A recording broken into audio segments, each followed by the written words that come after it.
वो न्यूज़पेपर जो करारा वाला था वो आवाज़, तो मैंने जैसे ही उठाया उनकी आवाज़ आती, ए उनकी ए वही अब। Good morning everyone.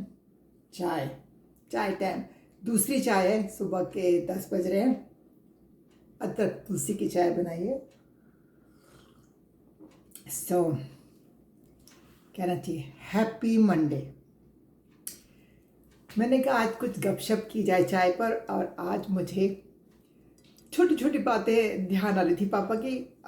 Just relax कर रही थी जब मेडिटेशन के बाद, तो मैंने कहा चलो शेयर करते हैं, आप लोगों को भी फिर अपनी कुछ कुछ बातें याद आएंगी। सो मेरे को एक तो वो ध्यान आया, पता नहीं कैसे ध्यान आया कि जब उन दिनों क्या, मेरे पापा बहुत मेहनत करते थे, जो काम था ना उनका बड़ा बड़ा प्रेशर वाला था। तो और दोपहर में वो घर आते थे, तो जब घर आते थे ना तो वो नैप लेते थे, थोड़ी नींद करते थे, और उनकी ऐसी नींद थी कि ज़रा से कोई आवाज़ हो जाए तो उनकी आँख खुल जाती थी। अब तमाशे की बात सुनिए, तो 3 कमरे थे घर में, तो एक तो ड्राइंग रूम हो गया वहाँ का, और एक पापा मम्मी का बेडरूम था, और एक हम बच्चों का बेडरूम था। 4 बच्चे थे हम लोग। और आई थिंक बड़े वाले भैया तो तब जबकि मैं बात बता रही हूँ तब तक वो इंजीनियरिंग में जा चुके थे, तो हम 3 थे। अब क्या है भाई, पापा के कमरे में चीज़ें होती थी, हमारे तो अपने कमरे में हमारी किताबें वगैरह और अपना बेड होता था बस।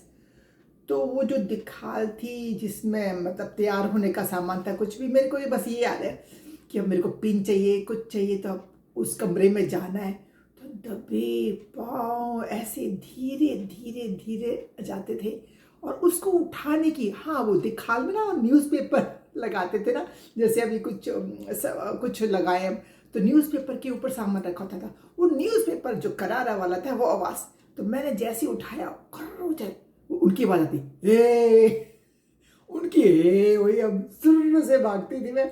और भी कोई भाई जो भी कोई उस कमरे में जाता था, कुछ भी चाहिए ना, तो दबे पाँव जाना, उनकी हे सुन के भागना, मतलब वो हे से वो बताते थे कि हे शोर मत करो, उनका मतलब ये था, और हम लोग भाग जाते थे। और उनका एक और चीज़ थी उनकी बड़ी, उनके पैर में बहुत दर्द होता था, आप समझ में आता है, उनको ब्लड प्रेशर था, और हम तो अब इंतज़ाम करते हैं, हमें पता है कि भाई किस बात का दर्द है, नमक के पानी में डालिए पैर, कुछ भी है। वो ना अपने पैर दबाते थे, तो लड़के थे भाई लोग, तो उनसे तो हाथ से दबाते थे। अब जब भाई लोग नहीं होते थे, पता नहीं कहाँ होते थे, मेरे को बस ये पता है अपना कि मतलब मेरा जब टर्न आता था उसका मैं शेयर कर रही हूँ चाय पर।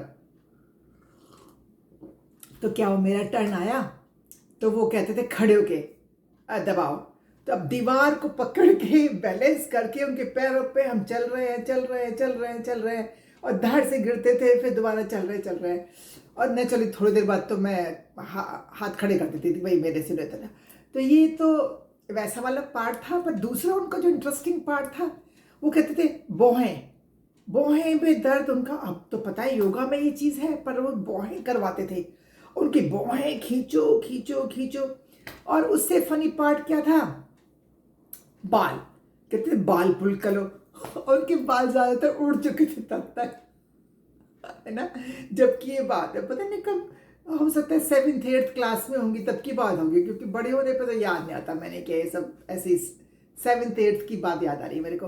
तो मैं कहती पापा क्या क्या पकड़ूं मैं उनको, कहते थे जो भी है उसको पकड़ो, तो उनके थोड़े से बाल को मैं पकड़ के पुल कर देती, तो उन बेचारों को इतना दर्द होता था ना सिर में और पैरों में, बेचारे बहुत वो थे। और एक को जो मतलब उस समय का दबदबा अलग था, अभी तो बच्चे रूल करते पेरेंट्स पे, तब तो दबदबा था ये। वो जब घर में घुसते थे, धूप होती, गर्मी की बात याद है बस मेरे को, 4-5 बजे धूप होती थी जब वो आते थे, तो उनका स्कूटर आया बाहर से पीप, तो एकदम से उनके रुकते ही भागकर गेट खुल जाना चाहिए, तो भाई लोग होते थे वो भागते थे, मम्मी होती थी तो फिर मम्मी अपने आराम से जाती थी, तो उनके लिए गेट खुलता था, फिर वो ढुर्र से अंदर आते थे। आई थिंक कई फैमिलीज में होता था उस टाइम में, और अभी भी होता होगा इंडिया में, तो वो अगर देर हो जाए तो बहुत गुस्सा आता था उनको, है ना। तो मेरे को वो सीन याद है, मेरे को कभी नहीं ऐसी ड्यूटी मिली, पर ये पता है कि वो आ गए।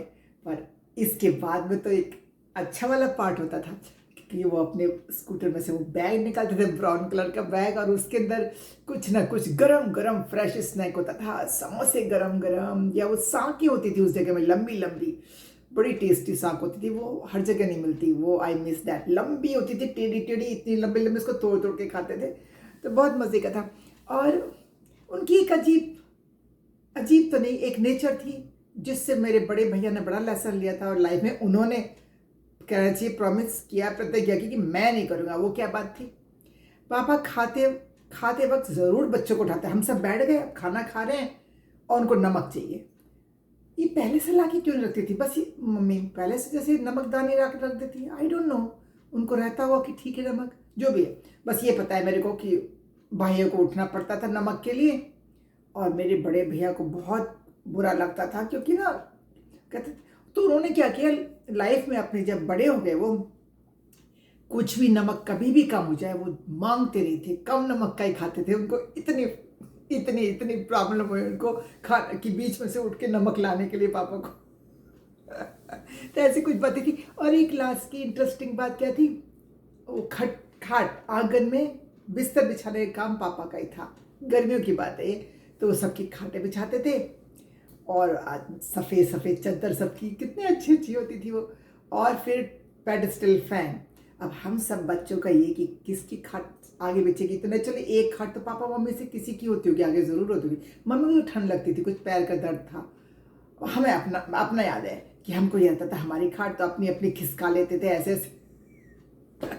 तो ये बड़ी लड़ाई रहती थी किसकी खाट पहन के आगे। और पापा वो रात का टाइम ना बड़े अच्छे से यूज़ करते थे हमको सिखाने के लिए लाइफ स्किल्स। वो बड़ा अच्छा टाइम था ना, ऐसा करना चाहिए पेरेंट्स को, रात को ना बैठ के, तो वो सोने से पहले का टाइम यही यूज़ करते थे। अगर घर में चोर आ जाए तो क्या करोगे, तुम अकेले हो तो क्या करोगे, और कोई तुमको ऐसा कहे तुम्हारे पापा बीमार है और वो गिर गया है, तुम उसके साथ चले जाओगे क्या, ऐसी चीज़ें वो बहुत सेफ्टी वाली, वो ना वो टाइम था, वो सिखाते थे। तो मैंने कहा चलो चाय पर यही गपशप की जाए आज। मेरा सैंडविच ठंडा हो रहा है, इसको भी खाती हूँ। पनीर की सब्ज़ी बनाई थी और आलू दोनों मिक्स करके बना लिया आज, बस मेरा मन था कि ये कुछ खाऊं। चलो इसके साथ ही आप भी अपना कुछ खाएं पिए कुछ करें, और इसके साथ ही नमस्कार की जाए।